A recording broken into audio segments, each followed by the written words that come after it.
अस्सलाम वालेकुम वरहमतुल्लाहि वबरकातुहू। नाज़रीन, इस्तक़बाल है आपका हमारे चैनल अलीन इस्लामिक ट्यूब पर। बीजेपी वालों से आवाम और जनता इतनी नाराज़ है और इतना ज़्यादा उनसे अपना दामन छुड़वाना चाहती है कि आए दिन बीजेपी वाले जहां कहीं भी वोट मांगने के लिए जाते हैं तो उन्हें फ़ज़ीहत उठानी ही पड़ रही है और आवाम और जनता अब 2024 में बीजेपी से मुक्त भारत बनाना चाहती है।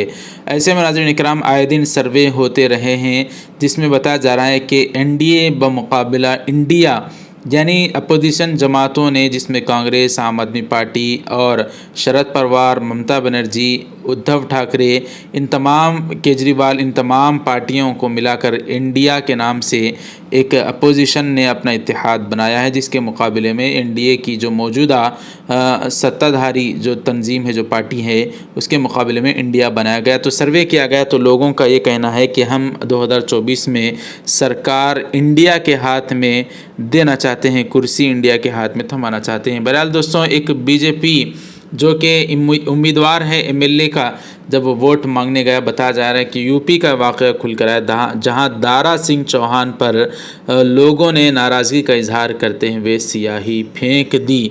वो खोसी से बीजेपी का उम्मीदवार बताया जा रहा है, जबकि कुछ लोगों का मानना है कि उसने खुद उस अपने आप पर इस तरह का काम करवाया और उसकी वजह से ये जीत भी चुका है। इस तरह की खबर खुल कर आई है। फिलहाल दोस्तों, लोगों ने जो इस तरह का काम किया है और 2024 में किसकी सरकार बनेगी, कमेंट बॉक्स में अपनी राय का इजहार ज़रूर करें। वीडियो लाइक कर दें, शेयर करें और हमें सब्सक्राइब कर दीजिए। जज़ाकुमुल्लाह। अस्सलाम वालेकुम रहमतुल्लाहि व बरकातुहू।